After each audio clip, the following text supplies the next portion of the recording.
this is LeeAnne. Welcome back to my channel. Last time gawa po ako ng video kung magkano ang sahod dito sa Thailand, and as you know, I'm a teacher in Thailand, and many of you mentioned also that last time in that video I talked very slow and they said, oh, ang arte-arte ko. So ngayon, kasi nga friendships, mga friends, Bisaya po ako at hindi po talaga ako ganun kagaling mag-Tagalog, but I'm trying my best to speak in Tagalog because it is our national language. But forgive me because sometimes I can speak English as well.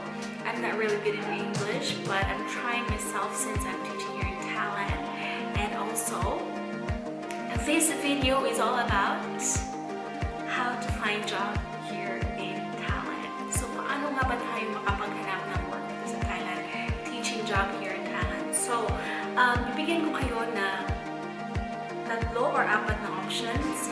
Okay, depende lang. So, ang first option na ibibigay ko sa inyo is walk-ins. So, lahat ng mga schools dito, not lahat, but most of the schools dito ay nag-a-accept ng mga applicants na direkta pumupunta sa school nila at magpapasa ng resume. So,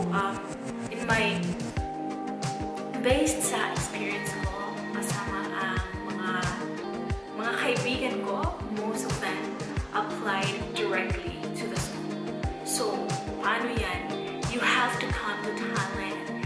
And though pwede na tayo makapag-apply ng visa doon sa Philippines, but mostly, ang ginagawa ng mga tao is, ang ginagawa ng mga OFW dito, I'm not suggesting this, but this is what most of the OFW did here. So they come to Thailand first on a tourist visa. They come to Thailand on a tourist visa. So pumunta dito as a tourist and then mag-apply, magpapasa ng resumes sa lahat ng mga schools. So ang problema na lang natin is kasi sa immigration natin sa Philippines is mahirap na yung makalabas. Diba? So yun yung ginagawa namin. So personally, that's what I did. Nag-tourist muna ako dito at saka nagpasa ng mga resumes, ng applications. At nag-exit lang ako dun sa Laos kasi dun ako nag-apply ng non-O visa. It's a working visa here. So, ayun nga, walk-ins. So, the second one is second option is you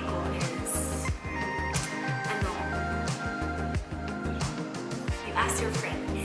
Pag may friends, kung meron kayong friends dito, o may families na nag-work na dito sa Thailand,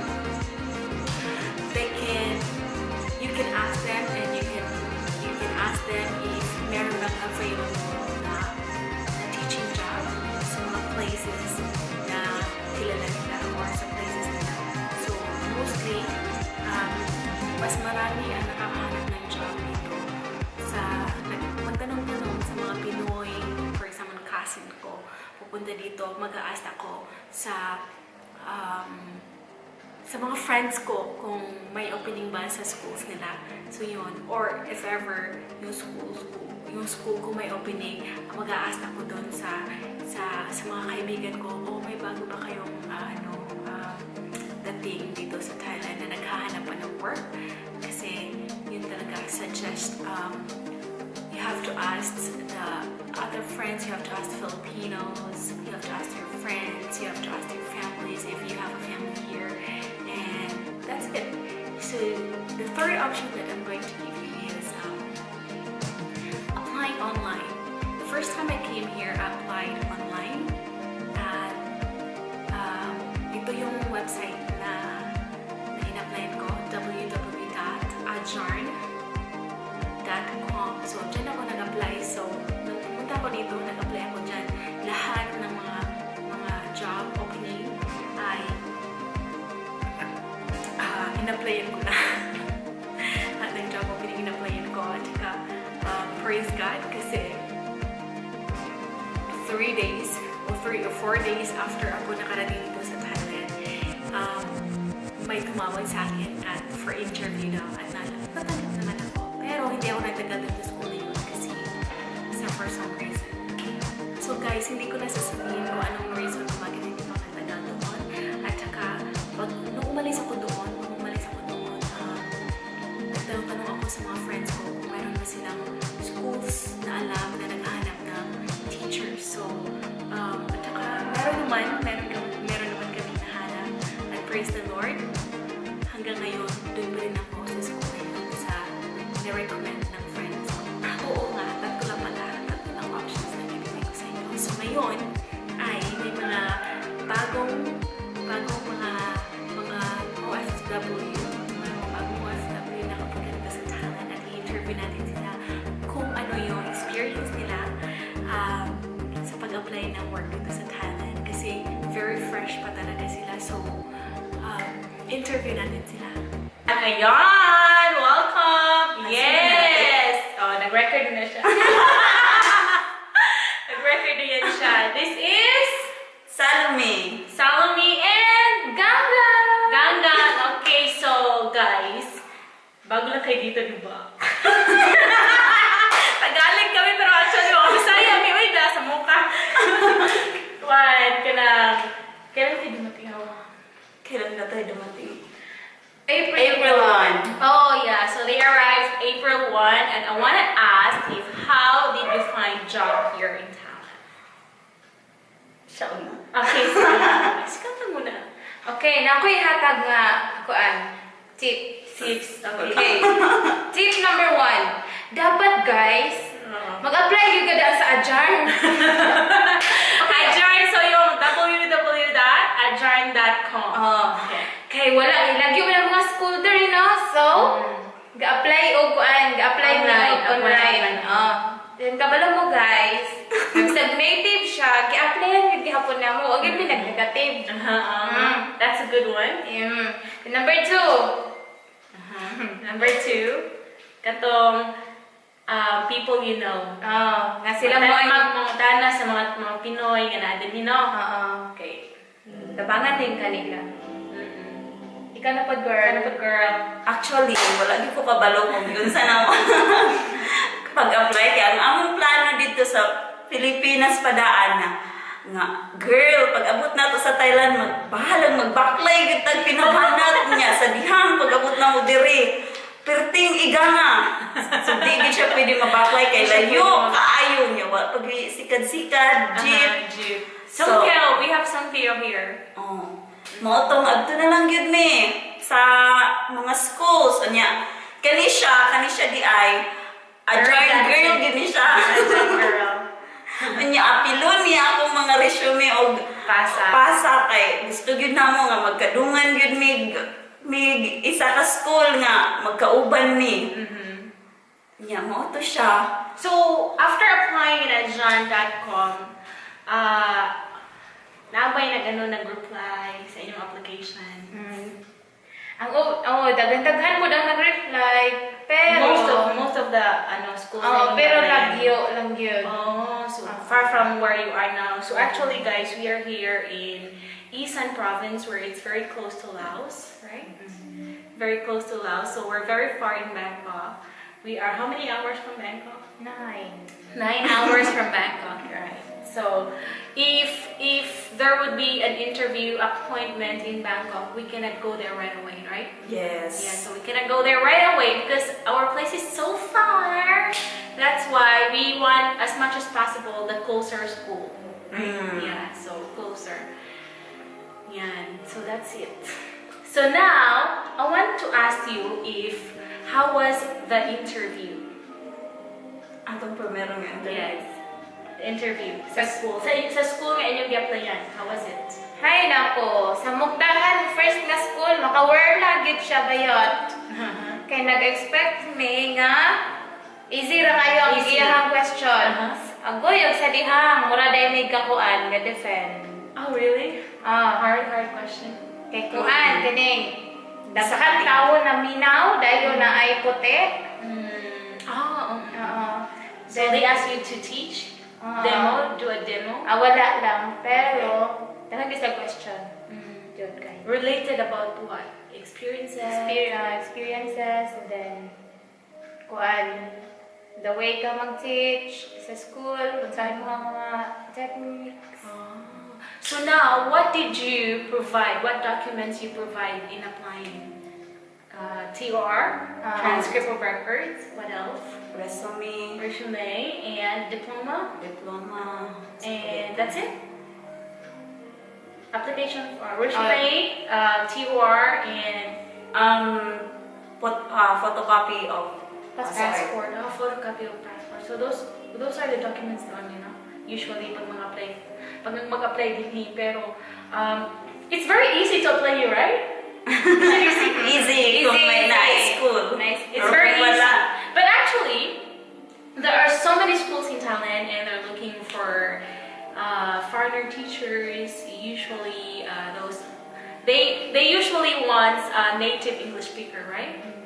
Native English speaker, and you know na mga Bisaya, mga Tagalog, mga sa din ha, dili tayo native English speaker, no. Nativo. But we Filipinos are gutsy, right? We are full of guts. Yes. So kahit hindi tayo native English speaker, pero kaya natin mag-teach. We are very, very confident that we can do the job needed, no? Right, so that's why we are here in Thailand, and there are so many Filipino teachers in Thailand. Bravo! Yes. Yes. So now, the final question is: you've stayed here for almost a month now. You mag 1 month kayo this coming May 1, May 1st. So nakahanap na ba kayo ng school? Sige ako. Naanay school, mag-sign na daw og contract, pero She's still thinking about it. yes, mag-decide pa kung asa man gyud ang nindot, kay para di magmahay ba. Okay. Okay, ako, kay naana din. Final na yun. Final na your decision. Okay, guys, because they have options. You have many schools to choose from. That's why they are, libo guys. They're confused if which school to accept. No, because they have to consider also the salary offered and other benefits offered. No, so when you apply here in Thailand, you have to also consider, and as much as possible, you have to negotiate. No, you have to negotiate, because some of the Filipinos will just accept lower rate salary because we need it badly. But actually, we can negotiate. We can make it up higher. So as much as possible, if you can find a school that offers a higher salary, you have to get that, and you also have to consider which one you are comfortable with. And here in Thailand, most of the Filipino teachers, they want us to teach younger kids. Younger kids, because Filipinos are patient. Yes. We're very patient, and we are Humble. yes, and we are very creative in teaching. Yes. How did you get here? How did you get out from the immigration in Philippines? Because it's not easy to get out from the Philippines with a tourist on a tourist visa, right? Actually, coming here in Thailand, you don't need a tourist visa before coming here, because you will get a tourist visa upon arrival, right? But the problem is, our immigration in the Philippines, they want to make sure that there's no human trafficking, or they want to make sure that the Filipinos are safe in the other countries. So that's why they're very strict.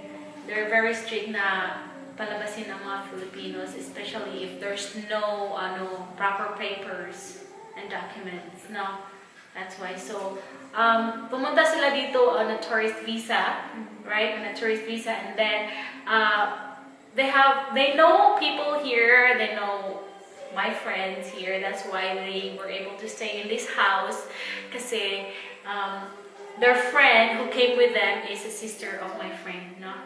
So that's why. Do you have any other relatives here in Thailand? No. No. Friends.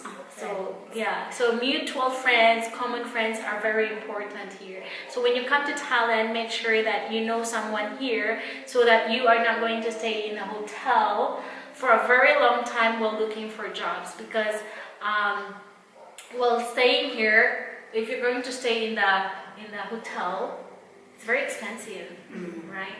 So now it's not a final. It's not final. One more. How much did you spend coming here? How much money you brought coming here to Thailand? $500.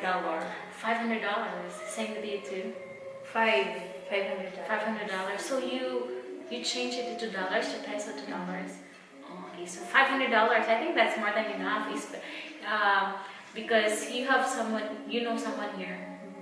You don't have to rent. All you need to do is spend for the fare, right?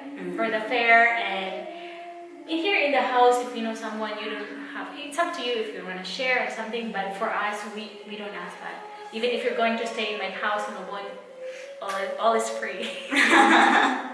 Yes, everything will be free. So now, thank you so much. Thank you, guys. Thank you so much.